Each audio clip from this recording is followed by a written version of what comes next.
Ako nga pala si Leia at nangyari ito bago mag-pandemic. December noon yun at magkabilaan ang mga party.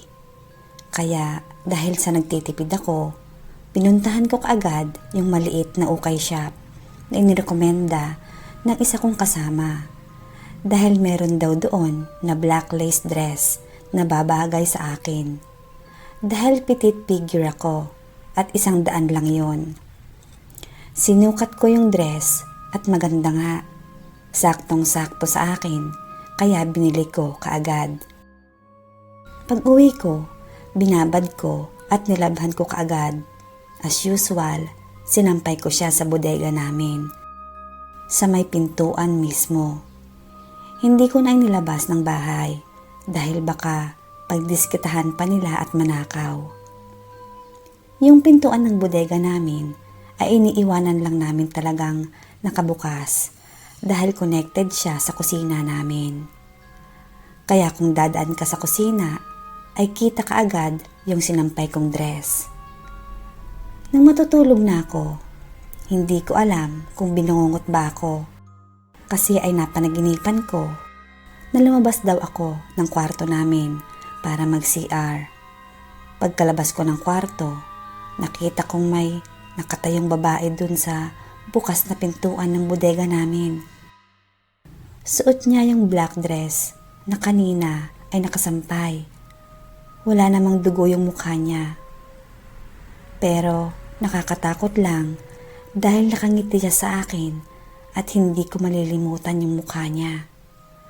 Chinese yung beauty niya at maputi, payat, tulad ko at maiksi ang buhok niya. Nang malimpungatan ako, ay 2:00 na ng madaling araw. Yun yung mga oras na nagising ako. Meron nga pala akong ESP at kapag lumalakas yun, talagang nakakaramdam ako ng kakaiba. Kinaumagahan, sinoli ko yung dress at hindi ko na kinuha yung bayad. Lost City in Samar. Kwento ito ng kaibigan ng tita ko na taga Samar. Ang kwentong ito ay na-feature na way back 2006 sa isang sikat na TV network. Year 1983, nag-aaral sa Manila yung tita ng kaibigan ko. May kaklase daw siya na ang pangalan ay Carolina. Napakaganda raw ni Carolina, mayaman at matalino. Mag-end of semester na daw yun nang inimbitahan silang magkakaklase sa lugar ni Carolina. Magpifiesta daw doon. Tinanong niya kung saan yung lugar nila. Sa Biringan City daw. Sinabi pa ni Carolina na siya na lang daw ang sasagot sa pamasahe nila papunta at pabalik ng Manila. Yung ibang kaklase nila hindi na sumama kasi ay magsisiuwian sa mga kani-kanilang probinsya para dun magbakasyon kasama ang kanilang pamilya. Sasama na sana yung tita ng kaibigan ko para makalibre ng pamasahe pauwi since taga Leyte siya. Kaso hindi siya nakasama dahil hindi siya pinayagan. Umuwi lang muna sa lola niya na kasama niya dun sa Manila. Bale 4 lang sila na pumunta ng Samar. Si Carolina at yung 3 nilang kaibigan na taga Manila. Simula nun, hindi na daw nakauwi ng Manila yung 3 kaibigan niya. Hindi na raw ito nakita pa. Hinanap nila dun sa Samar yung 3 kaibigan nila kasama ang pamilya ng 3. Pero hindi talaga nila nahanap. Dahil nalaman nila na walang Biringan City sa Samar. Makalipas ang ilang taon, napanaginipan ng kapatid ng isang nawawala. Ang sabi sa panaginip niya na nasa Biringan City daw siya. Maligaya na daw ito at may pamilya na. Hindi na daw sila dapat mabahala dahil nasa maayos na siyang kalagayan. Kasama niya yung mga kaibigan nila at si Carolina. Ilang buwan pa ang nakalipas, yung isang kasamahan nila na nawawala ay nagpadala naman ng sulat sa pamilya niya. Ganun din daw na maligaya na siya doon sa Biringan. Napakalaking city daw nito. Masasaya yung mga tao at may anak na raw siya. Nakapangasawa daw siya ng isa sa pinakamayamang engkanto doon. Simula nun, mas lumakas pa yung mga kwento-kwento tungkol sa Lost City. Kwento ng isang kaibigan ko na taga Samar, nakakawalo sa isang buwan na may napapadpad ng mga delivery man na nagtatanong sa kanila kung saan daw yung lugar ng Biringan City. Kasi raw ay may nag-order sa kanila. Mga furnitures, sako-sakong semento at marami pang galing ng ibang bansa yung iba. Yung iba naman galing ng Metro Manila at Cebu. Nasa headlines din daw noong 1980s, ang Pilipinas ay isa sa pinakamayamang bansa dahil sa enchanted lady na tinawag nilang Carolina. May isang kwento naman na may isang malaking cargo ship na nag-deliver sa Biringan City ng mga materyales at appliances. Sinabihan daw sila ng kliyente na gabi na lang daw i-deliver doon. Nung makarating sila, mga bandang 7:00 na yon, laking gulat ng mga crew ng barko dahil first time nilang makakita ng napakagandang city. Napakadaming ilaw, napakalalaki at napakaganda ng mansyon. Magandang babae at lalaki. Napakaganda raw ng mga kalsada, malinis at may magagandang landscape. Hindi agad umalis yung barko. Nang magising sila ng umaga na, nagulat sila na wala na yung mga bahay. Mga tao na nakita nila nung gabi, malalaking puno na lang daw ang nakita nila. Dito na nagsimula na nakilala ang Biringan City dito sa buong mundo. Tawagin niyo na lang ako sa pangalang Angelica. Kwento ko lang yung experience ko sa OJT namin sa Manila. Hindi ko na lang babanggitin ang pangalan ng hotel. 11 a.m. nag-lunch kami. 3 kaming magkakasama. After mag-lunch, pumunta na kami sa elevator para umakyat. Bali ang dorm namin sa baba, nasa 7th floor. 28th floor kami pupunta.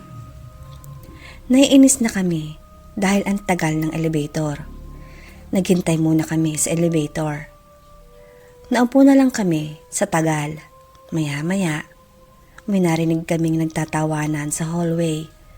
Ang ingay, kaya iniisip namin na baka yung mga OJTs din nasasakay sa elevator.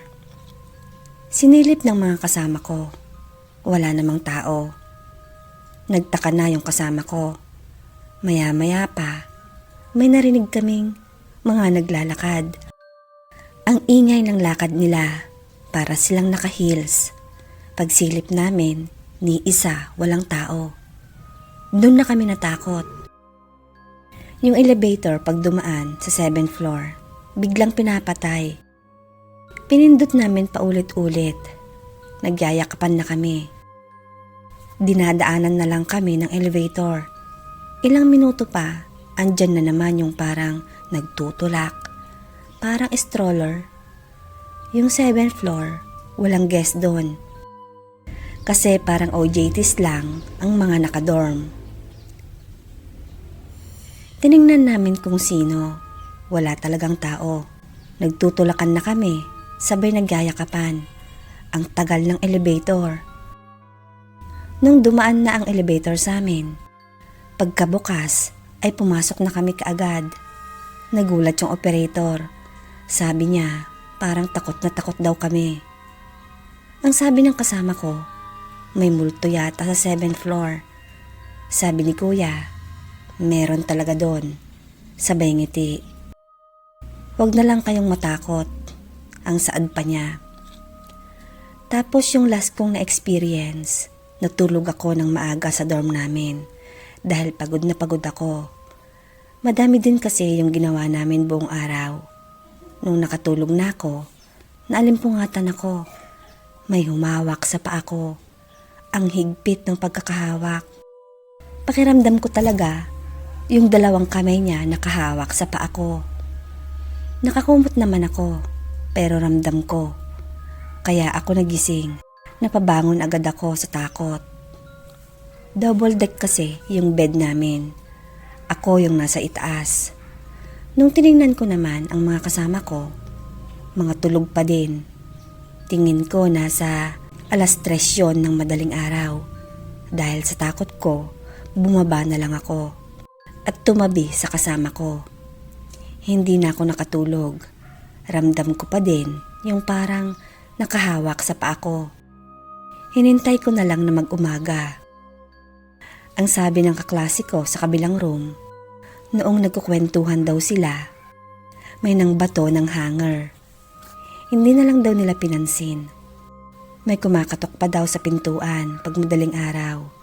Pagtingin naman nila, wala naman daw. Makaraan ang 1 linggo, natapos din ang OJT namin. Pero hindi ko makakalimutan ang experience namin na yon. Tawagin niyo na lang po ako sa pangalang Abby. Share ko lang po ang experience ko noong namatay ang lola ko. Hindi naman talaga ako naniniwalang susunod talaga yung kaluluwa ng patay after mo dalawin. Pero nag-iba talaga nung ako na mismo ang naka-experience nito. Yung lola ko po, nung nabubuhay pa, mag-isa siyang nakatira sa bahay niya. Kaya minsan, doon talaga ako natutulog sa bahay niya para may kasama siya. Lagi niyang bilin sa akin na wag ko na raw bubuksan yung pinto kapag gabi, pag may kumatok. Dahil may kumakatok daw talaga doon na hindi nakikita ng tao. Pero sa totoo lang po, nakita ko na yon. Bukas po kasi ang sixth sense ko. Mga bandang 6:00 na, makahoy kasi yung lugar ng lola ko. Kaya ng mga ganong oras, talagang madilim na.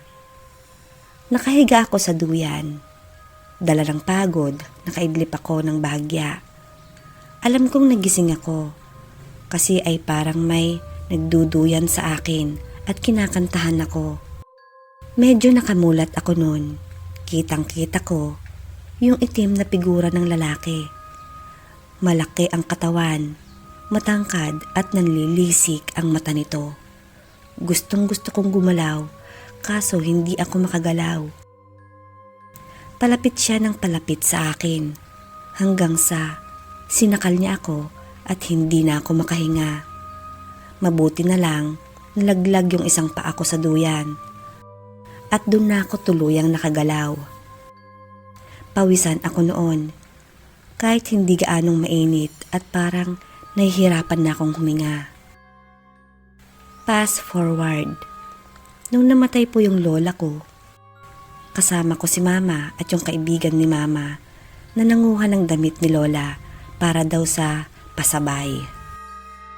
Bago ilibing si lola, niloko ako ng kaibigan ni mama.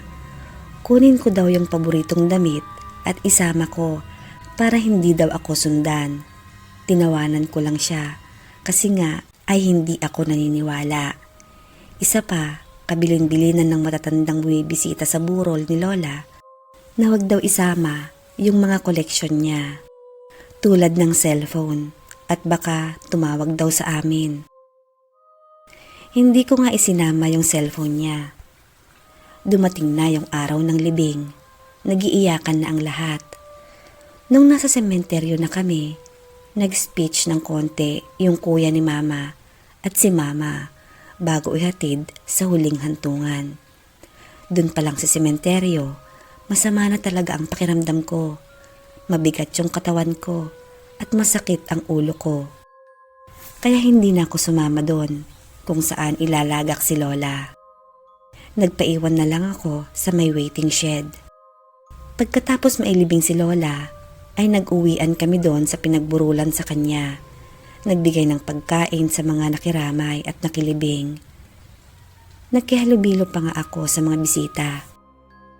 Mga bandang 3:00 na ng hapon, umuwi ako at dumiretso sa bahay namin dahil hindi ko na kaya. Pakiramdam ko ay masusuka na ako.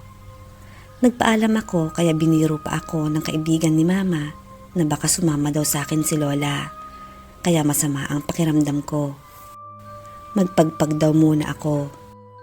Kaso hindi ko narinig yung sinabi nilang huli. Umuwi ako at naligo at nagpahinga na.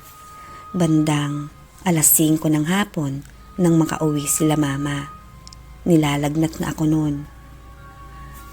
Maliwanag pa pero nakahiga na ako.